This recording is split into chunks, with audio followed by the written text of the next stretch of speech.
Your Steve Jones Show podcast is loading now. The Steve Jones Show podcast is sponsored by Sunbury Motors, North 4th Street in Sunbury, and Sunbury Motors Kia, routes 11 and 15 in Hummel's Wharf.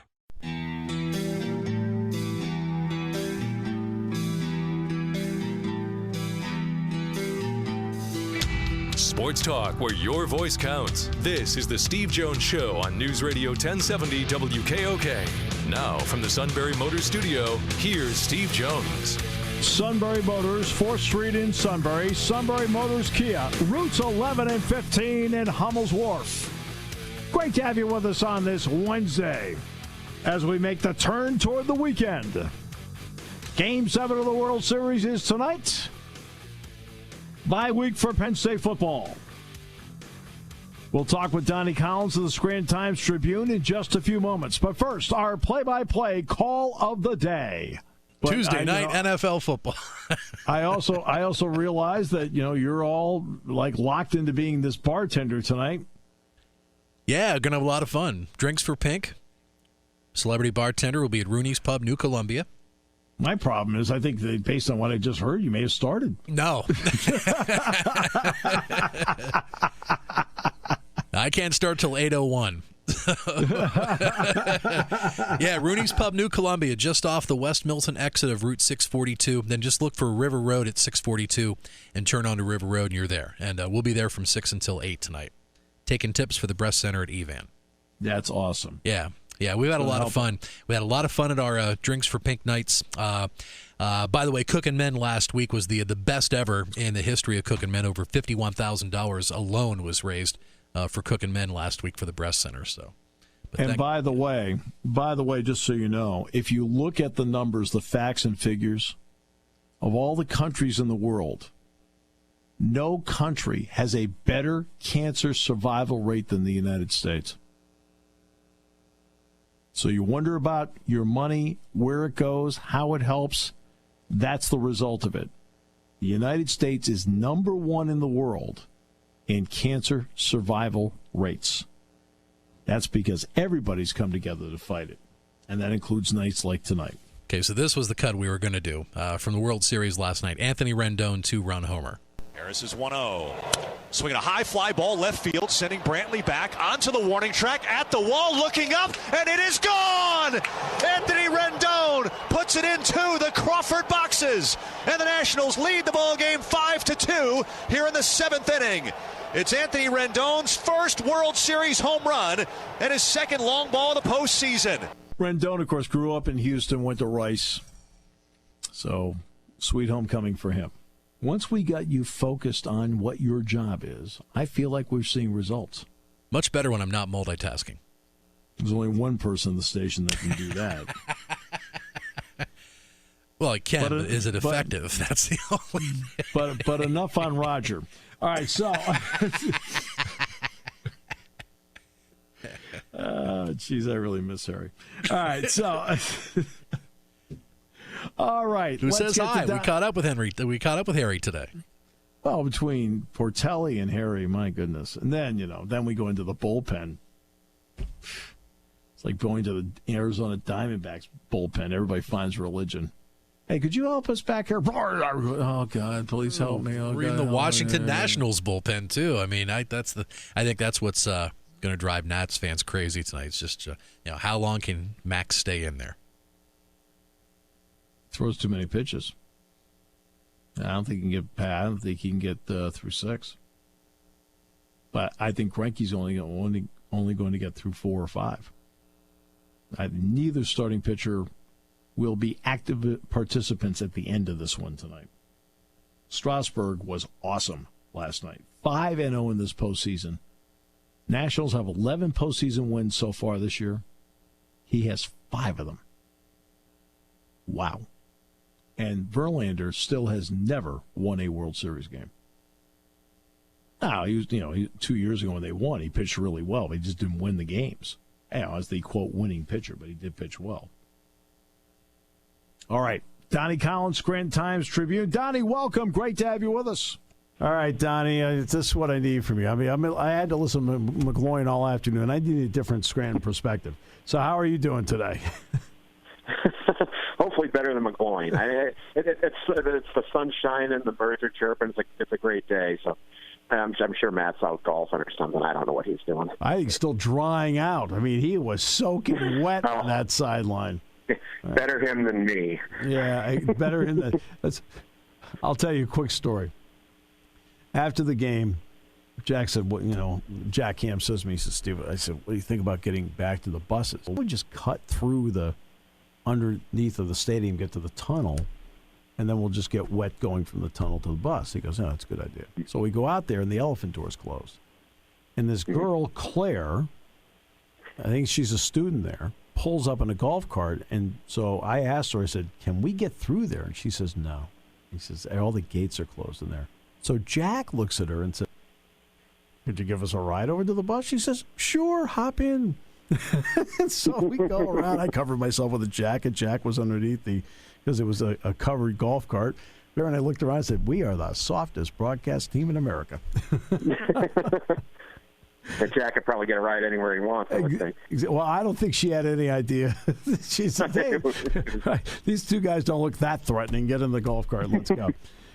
So what did you think about Saturday? Because they've gone through a tough stretch at Iowa, home with Michigan, at Michigan State. What do you think? I mean, I'm going to say something probably unpopular here with most of the people who want to see 50 points scored. I thought, outside of the penalties, that was as good as you'd expect. In those conditions, against that opponent on the road, and the third game in a really, really tough stretch, I thought Penn State played really well. I went back and watched the game again this morning.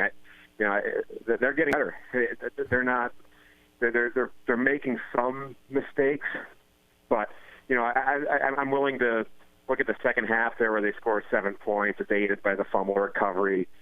But I thought they ran the ball better in that game than they had. Than the numbers would have indicated they ran it. And I think that they came out and a game.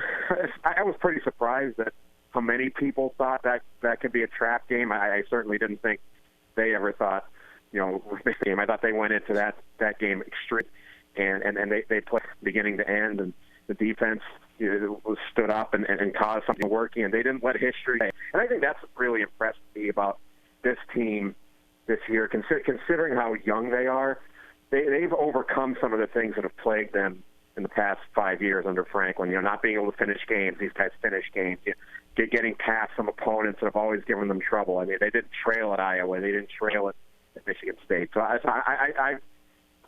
everybody had this 3-game stretch circled, and they came out with, not always perfectly, but I thought they finished it better than they started it. I thought, and this is the word I used in the postgame, and this may not be the one you'd use, but I said I just felt like it was a surgical performance. Mm-hmm. Yeah, I agree. I mean, I said I think I put it on Twitter. It's amazing that it all starts with Clifford. So I always think of him first, but it's amazing that you talk about accuracy issues with him, and then you look at some of the stretches in the game where he just throws perfect balls. I mean, the throw to Fryermuth, obviously, on the first touchdown was an unbelievable throw. I thought the one to Hamler on the play before was an even better throw. I mean, he's off balance. He's not throwing off his back foot. He's rolling out a little bit, and he had a lot of arm strength to get the first down to Hamler there. They left some plays on the field. There were some drops, but it was raining. It was pouring. It was just raining. It was pouring. It was so much worse than it looked on TV. Yes. But yeah, I thought they left some of those plays on the field. But I think his first 14 passes, 13 were catchable, and one of them was at the Daniel George's feet. It just it was the pocket collapse. But that's a great defensive line. I'm surprised that he didn't have that issue more often. So I really, these guys have done what they've needed to do, what they've been able to do. They get a big lead, and they trust that defense isn't going to lose it, and they don't, and that's exactly how they played this game. And I was just going back and watching it again. Outside of the penalty, right? You can't have those against a great team. That's exactly right. But outside of that, they've been. I thought that was as good a performance as you could possibly have expected, given the conditions, the opponent, the location. What has Penn State's ability to kick the ball, for the most part, with efficiency? I don't care what it's Stout kicking off. Pinniger, obviously, is the placements. But Blake Gilligan, what has that allowed James Franklin to do when it comes time to play the chess match? You could argue. I would certainly argue this. If you're going to list who are the top 5 most valuable players for Penn State since Big Ten play started, you're missing the boat if you're not counting Gilligan among those top 5, because he's pinning mediocre offenses. Yeah, again, which are bad offenses against Penn State's defense. But he's pinning these mediocre offenses inside the 5. There's just no chance. And when you're giving yourself a 21-point lead, 2 straight weeks, and you're really controlling Iowa. And he probably won on the Iowa game. He pinned Iowa, I think it was 3 times inside the 5. He was doing the same to Michigan State. Yeah. And you combine it, it's not just Gilligan. You're combining it with, it's amazing to me how often on punt coverage, Hartlob and Cassetta and Stoll, the first guy's down there every time. It's like they're not even being blocked, and he's able to hang the punts when he wants. He directionally kicks. I think he's doing okay. A lot of the reporters don't like the rugby style punt. Same with the fans, but I think he's doing okay on those. It's not his style, but he's doing all right when they need to do that. I just think he's been healthy this year. I expected he'd be better. I think he's back to being maybe the best punter in the Big Ten, maybe one of the best in the nation. But these guys, if you're going to play a field position game once you get the lead, and he's doing that, he's allowing them to play field position, and they're dominating it. Right, exactly right. They are certainly doing that. The average drive start for Michigan State on Saturday was their own 19-yard line. Penn State's average drive start was the 42. So if you're talking 23 yards, 13 possessions each team, you're talking 299 yards of hidden yards just in field position. Yeah, it's incredible what Gilligan's given them, and I said earlier with the penalties, you can't commit those penalties and beat Ohio State. But you could beat Ohio State if they're going to start at their 19. You make them. That's how you beat them. You make them move the whole field, and they're good enough. They could do that. Minnesota's good enough. They could do that. But you give yourself a really good shot when you're not turning the ball over. Number one, and number two, when your opponent's starting inside its 20 every time. It's really been incredible, and that's beyond Stout, who's been really, really good, I think, on kickoffs, even with a couple of mistakes lately. But I think overall they'll take what Jordan Stout's given them. But Gilligan's been out of this world. When you're talking 42 to 19 in field position, obviously some of that happens to be takeaways, which they had. Mm-hmm. But the punting part has been, I think, remarkable because you can now play the chess game. You can shorten the field up when you do something like that for your offense. There's just a lot of elements that go into it as to what they're doing with the punt game right now. And again, they won explosive plays. And again, they won giveaway, takeaway. And again, they had the only points off of a takeaway in the game. They got 66 points off 14 takeaways. They're +7, Donnie. Yeah, we were looking at the plus minus numbers on turnovers. I was surprised it wasn't like even more in Penn State's favor. They never turn it over. But whenever they seem to get a turnover, it results in the points. They're not intercepting a pass and then 3 and out. They're making teams pay for it. I mean, the punt's a big play in the game. Sure.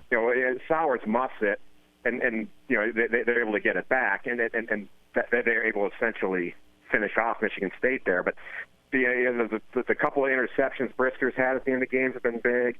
They've done a really good job converting these into damaging points, and when you don't get a million turnovers, and I think there's teams producing more, but when you don't get a million of them, it certainly helps when it seems like you do, and every time they get a pick, they're scoring, or it's a game-ending situation. So I really think that defensively these guys have passed every test. They've been as good as advertised, and when you add special teams taking that big step from last year that they've taken, it's it's no way. I think I picked them to lose 3 or 4 games in my preseason prediction. But if you told me defense is going to be as good as we think it is, and the special teams are going to be that much better, I think then you start to say, hey, they can do this on 1 or 2 losses. And just so everybody knows, Penn State is, and you talk about quick change, Penn State is averaging nearly 5 points per takeaway. I mean, that's impressive. The timing of the bye week, Donnie, how good is it?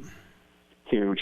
I mean, I think if you're going to design the schedule and you're going to get 2 bye weeks, you put them when they were. You get one right after non-conference games, and you get to reevaluate yourself after a tough game against Pitt, and then you're looking at, okay, we're starting the Big Ten schedule. We got that really tough 3-game stretch. We're going to circle that and see if we can go into that really big. Then we'll evaluate ourselves once again. We come out of that.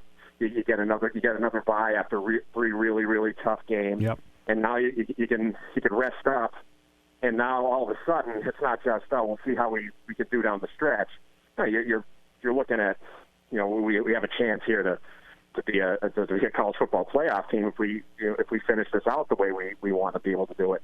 So now they really, really need to hit this bye week out of the park. But to have that game against Minnesota in 2 weeks, it's going to be a big game. There's no chance here that they're going to go into that limping. Franklin said after the game that a couple of injured guys he doesn't think are going to be it's going to linger into that, which will be impressive.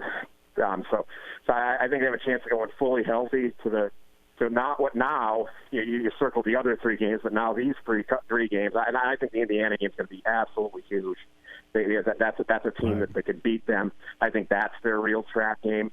But they're certainly not looking at it as a collective like that the next 3 games. But it just gives them a shot to say, hey, what do we need to do? Where are we lacking here after the last 3 games, and how do we fix that going into 3 games that really could make this an iconic season? Donnie, always a pleasure. Thanks so much. Really appreciate it. No problem, Steve. Anytime.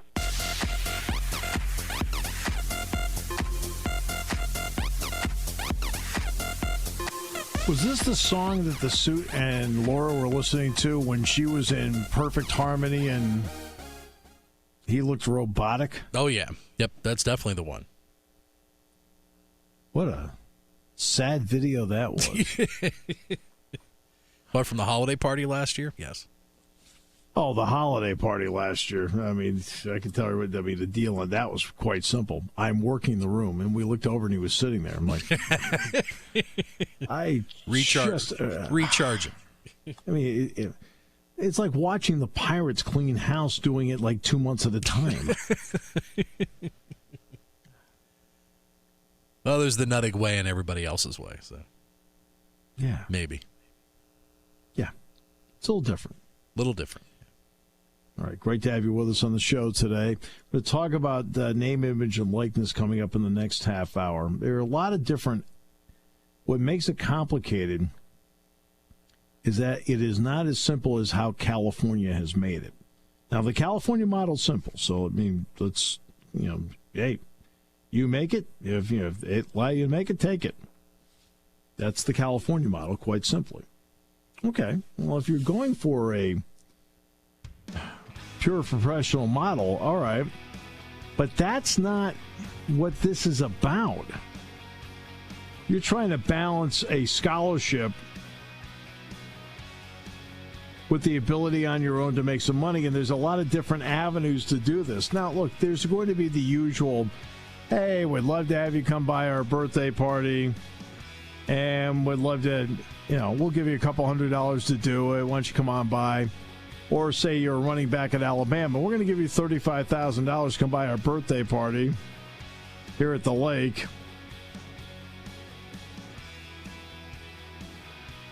So we'll get into some of the areas that make it complicated while attempting to use the collegiate model.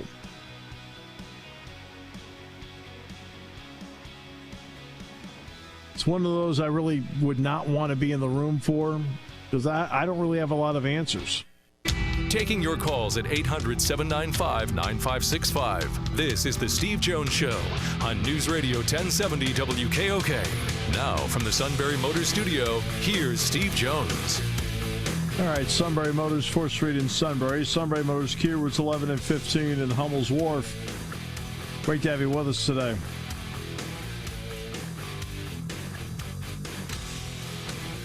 All right, so Penn State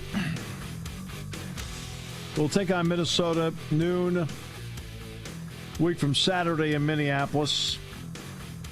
The advanced forecast says 24 at kickoff. It's fine. And we'll get more into that next week. Both teams are off this week. And then Indiana, by the way, plays Northwestern this week. Then they get a bye week. So this will end up being 3 consecutive opponents for Penn State that have had a bye week before they played them. Because Michigan State had a bye week as well. With multiple bye weeks in the season, it's going to happen. And I think most of you know by now that Anthony Shelton has been suspended, or excuse me, Antonio Shelton has been suspended for the game. And again, the respect I have for James Franklin, where he's looking at it, I mean, would Antonio Shelton help Penn State in a game like Minnesota a week from Saturday? Yeah. Now more is going to fall on the shoulders of not just Robert Windsor, but P.J. Mustipher, Fred Hansard, who's quietly turned in a very good season. It also means that guys like Damian Barber and Judge Culpepper will have to step up against a team that can run the ball well, like Minnesota does. But principle is greater than winning at all costs. James Franklin is a man of principle. I respect what he did here. And I will also point out about Antonio Shelton that for 3 months, from the beginning of May through the first week of August, he interned with us along with Cam Sullivan-Brown at WPSU Channel 3.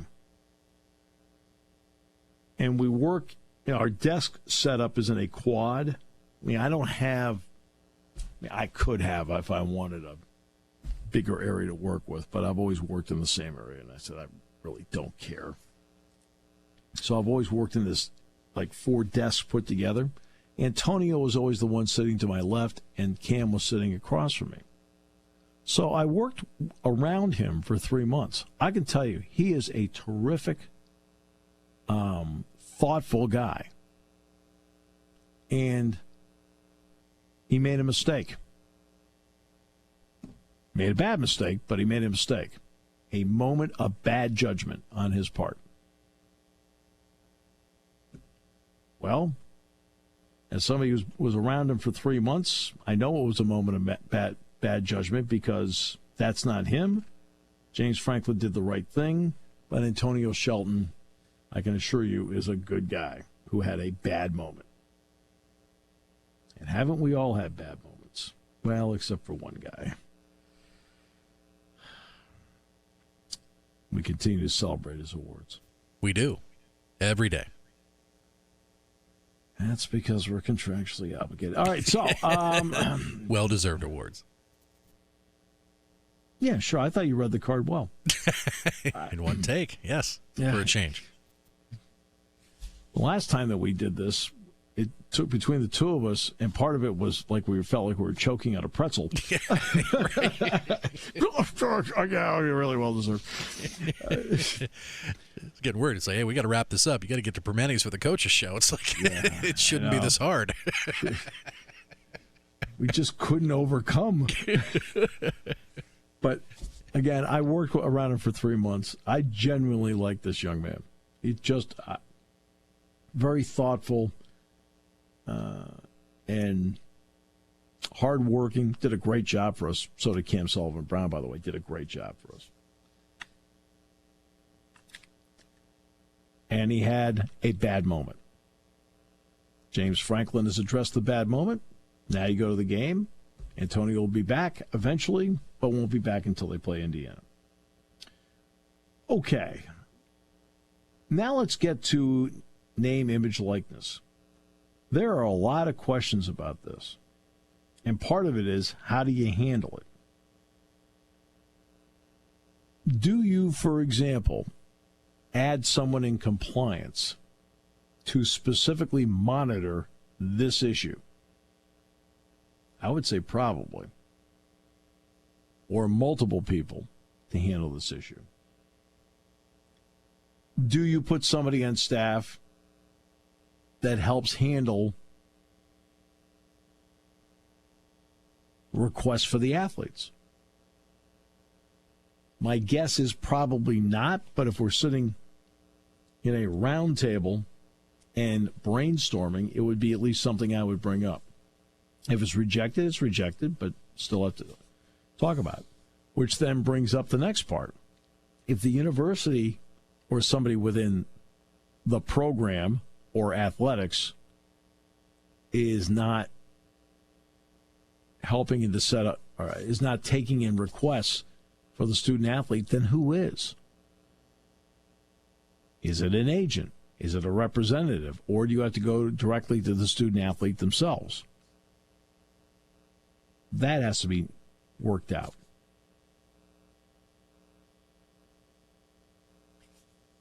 Do you put somebody on staff?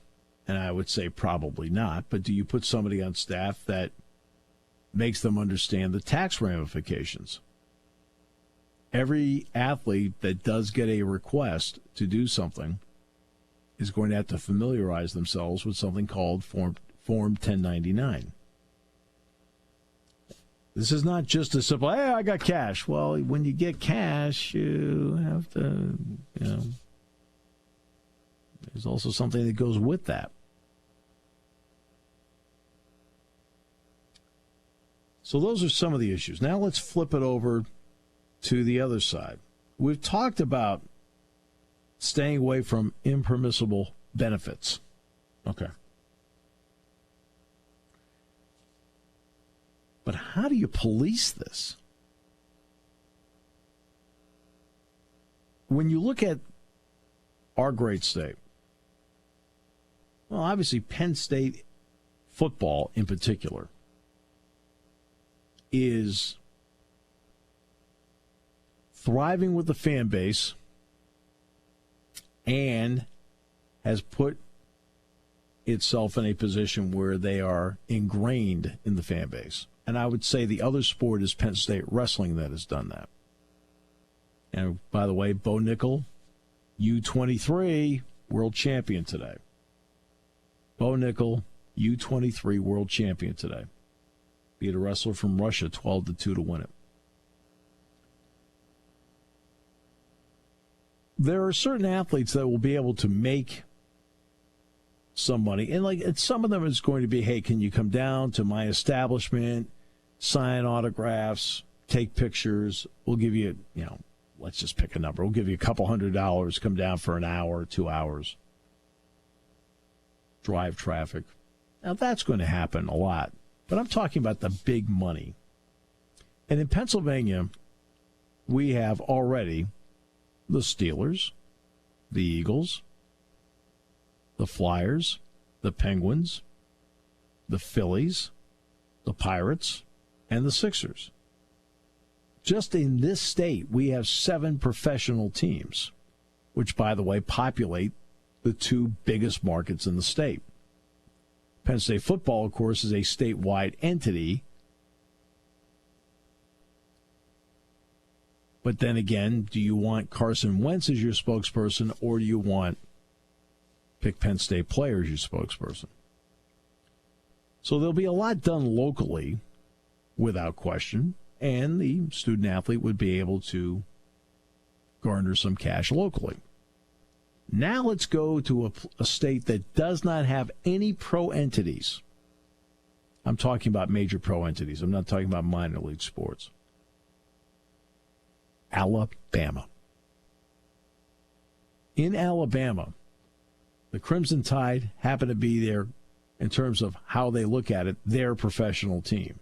I'm not saying Alabama's a professional team. I'm saying that the fans of Alabama look at them the way Steeler fans look at the Steelers, the way Eagle fans look at Philadelphia.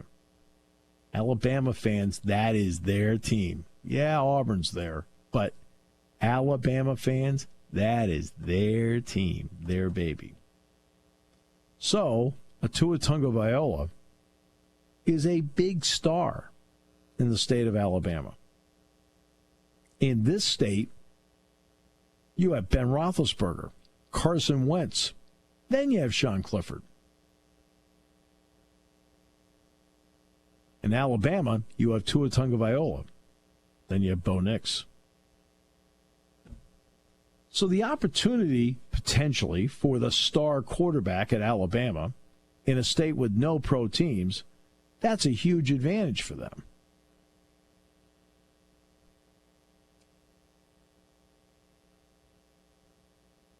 How do you then take care of jersey sales? Because of the O'Bannon case, schools proactively change jerseys. Instead of picking the number of the year or numbers of the year, they sold the number for the season you're playing, which this year would be 19, and also 1. Now, in this case, KJ Hamler is obviously a very popular player, so people wearing 1. But do they have for sale 11? No. 14? No. You can get 1, you can get 19. At Northwestern, you can get 1, 19, and 51. 51 is the number Pat Fitzgerald wore. He's the head coach, but that number is also retired. And it's retired in his honor. Say they allow jersey sales to go back. And now you're going to pick 14, 11, 99. What's the formula for dividing the money on that? I remember that Mitch Albom statement in the Fab Five documentary that was so well done that Jalen Rose produced. And Mitch Albom saying he's walking down a street in Ann Arbor with Chris Webber, and they see his number 4 jersey in the storefront. Oh, they make all this money off of me, and I don't get anything, and blah, blah, blah. Okay, that's part of this argument. Now, what Weber didn't say, that evidently he was making money on the side and not just a few coins. That part didn't make the cut in the piece. What do you do with the money brought in for jersey sales? Can't just give it to the athlete who's looking around saying, hey, that's my number. Yeah, but that's your number on a Penn State jersey. So what's the allocation between athlete and university on the sale of said jersey? Next, what do most people want when it comes to college football in this settlement? They want EA Sports to bring back the college football game. A lot of fans want that. I don't know if you've played it before. I've never played it. I have not either. I'm more of a old school video game player from back in the day. I think Kevin's played it, though. Yes. I think if we were to ask Kevin would really want the game back. I think he's talked about that before. I know he's had multiple copies of the NFL version, too. Yes. Yeah, I'm talking about Kevin Herr here. He would really want the game back. Well, in the case of O'Bannon, who won, and of course his picture was on the college basketball game, they stopped making the game. Years ago, I said about the game, I was looking at a TV commercial, and it was Carlos Hyde and Braxton Miller, and of course it's, quote, in the game. And I'm looking at the detail, and I'm thinking, boy, it doesn't take much imagination to picture that that's Braxton Miller and Carlos Hyde. Looks just like him, even though they don't say their names. And I thought the NCAA is going to get in trouble for this. Now, the NCAA may have taken the profits, for all we know, from the games, and they may have put them to terrific uses. I don't know. So for me to jump, oh, yeah, they kept the money, I can't do that. That's not right. It's not fair. So they may have taken the money and put it to terrific uses, helped out other athletes, whatever it may be. But I thought they're in trouble with this one because you can't keep using the players and you keep it all and they don't get anything. Now, eventually it was a settlement. Everybody got a few pennies. I mean, like I'm talking like when I talk about the money the players got from that settlement, it was like dollars. It wasn't hundreds of dollars, thousands of dollars. They got dollars. And most of the players, I'd walk by the lounge. Hey, Steve, look, why don't you announce this? I'm in the game. They didn't care about money. They're like thrilled they were in the game. Now, that's not going to be the attitude of today's athlete. It will not be. So if you want to bring that game back, how do you value that? And how much does the student athlete get? My greatest concern in all of this,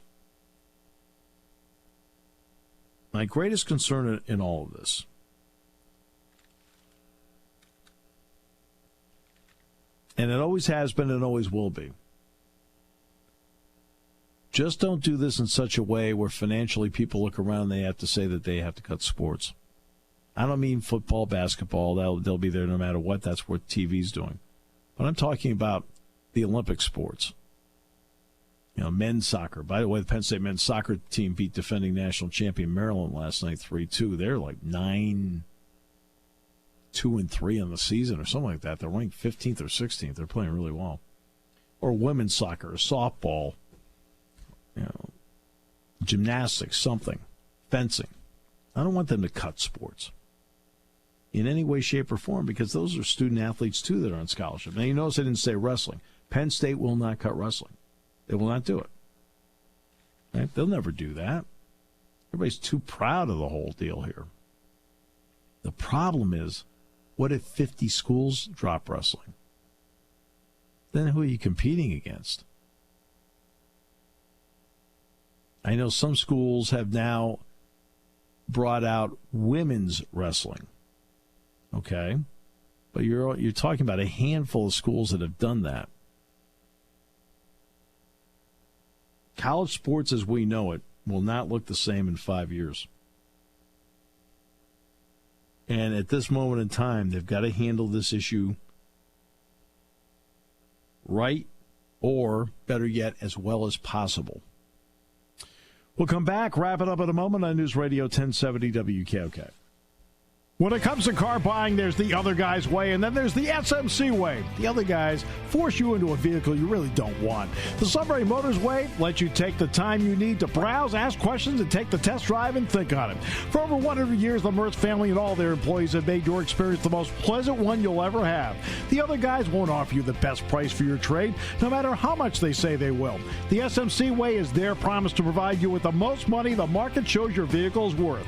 The SMC way is to offer you all applicable factory rebates on new vehicles and generous discounts. Looking for a pre-owned vehicle? The SMC way checks each vehicle in a 200-mile radius to determine the lowest price, then beat it.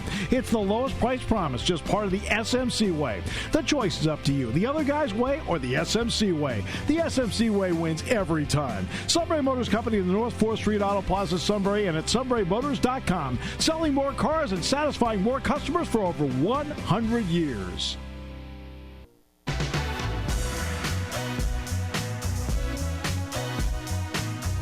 So last week, Bellefonte and Baldigaleria in Center County played each other in high school football.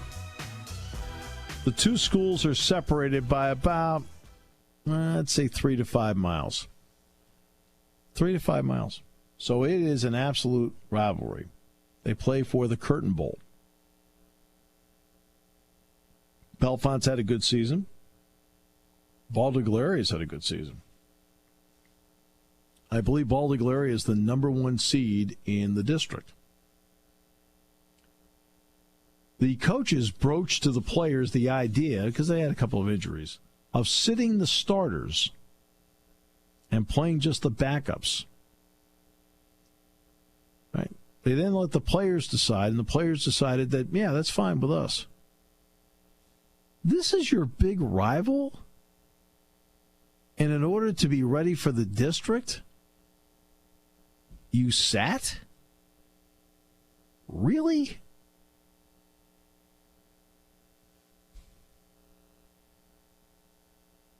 I couldn't in a million years, and I can go back to when I was 17 years old. Okay? So I'm going back 44 years. When we played our rival on Thanksgiving morning, 10 a.m., and there is no way on the planet I would have skipped that game. There's no way on the planet I would have skipped any game. What the heck's going on here? And the week before that Bellefonte-Baldigal area Curtain Bowl game, Bellefonte was supposed to have their senior night at their home field against Bishop Carroll, and Bishop Carroll decided not to show up because they had a depletion of players on their team.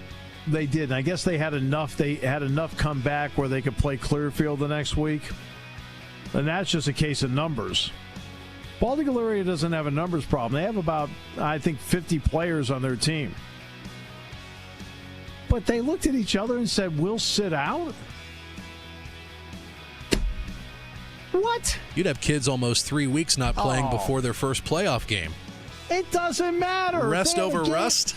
They had this rust stuff. If I had a game in front of me, I'm playing. But that would stick with that in the NFL, not high school ball. Goodness. Something's not right. You're listening to News Radio 1070 WKOK Sunbury. You can hear us anywhere in the world with the Sunbury Broadcasting Corporation app.